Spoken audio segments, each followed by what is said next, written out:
Nigeria's parliament has passed the medium-term expenditure framework for 2022 to 2024, pegging the oil benchmark for next year's budget at $57 per barrel. The legislature also estimated crude oil production at 1.88 million barrels per day and an exchange rate of 410 naira to the dollar. Moses Hamed, investment analyst, joins me to discuss these proposals. Moses, thank you for joining us today. Let's get right to it.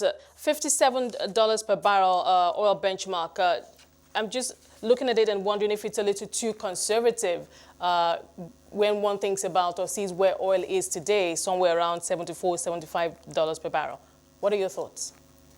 I think they're just trying to, like you said, it's conservative is the word. I think it's very important we are conservative at this point in time, because oil prices can just flip to the other side, being a trickle of an high. So a lot of things can change overnight and things will change. And if you look at the fact that the global economy is still recovering from COVID-19 impact, by 2023, we expect those in recovery to slow down. So we expect normalization to start kicking in. And with that in mind, you should expect oil price to adjust accordingly. And at the same time, you don't know what OPEC will do tomorrow in terms of cuts in output. So all these things are still likely to play out. And I think it's still fair for Nigeria to still be conservative. If you get more than that, it's a plus. But I think it's better we are conservative in our expectation. Well, that is true. Speaking about OPEC and quotas, the Senate pegged the crude oil production at 1.88 million barrels per day. I know we currently have a 1.43 million barrels per day OPEC quota. And OPEC, the IEA recently brought out a very robust, bullish demand forecast, at least for the next month or for the rest of the year. But at 1.8 million barrels per day, and the NNPC just recently asking OPEC Plus if they could increase Nigeria's quota. How are you processing that in terms of, are we good at 1.8, or should this have been a little bit higher? I think it will be better for us to produce more, as much as we can do, while complying with OPEC quota set for Nigeria. So I think that's very important. I think at 1.88, I think it's close to what they approved for 2022 and 2021, rather, in terms of oil production. I think 1.86 for 2021. So 2022, 1.88 is still in line with that. However, it would be good for us to produce as much as possible. Maybe we can take it up to 1.9 or 2 million barrels per day. That will also be fair. It will be good for us. If you look at production so far this year, that's not really hit 2 million barrels per day. And if they can get the opportunity from OPEC, maybe to produce more, that will be good for Nigeria. Okay, then.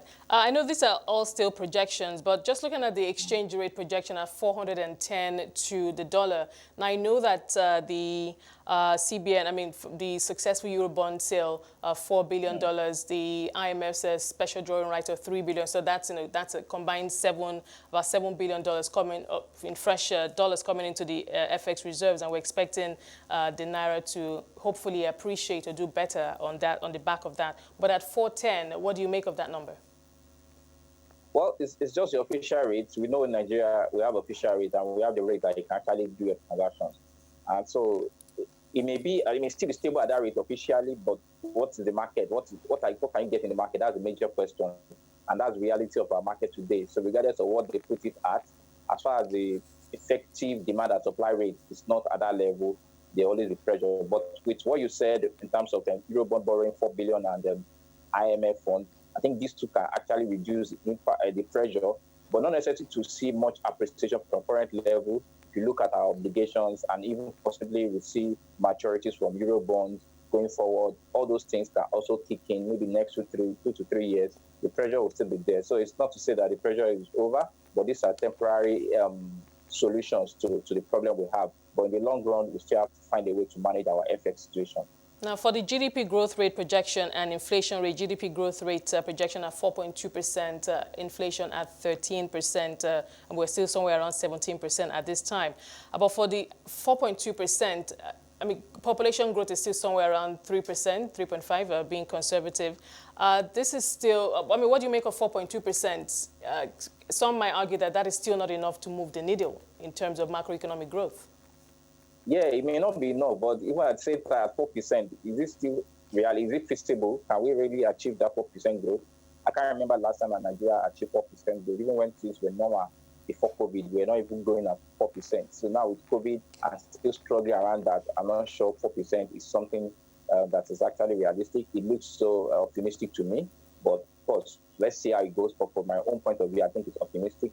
And for inflation figure, I think 13% is also something that we have to, well, hopefully maybe these X-Men crises around farming activities, all those things will reduce going forward, and then this effect will normalize things for inflation numbers.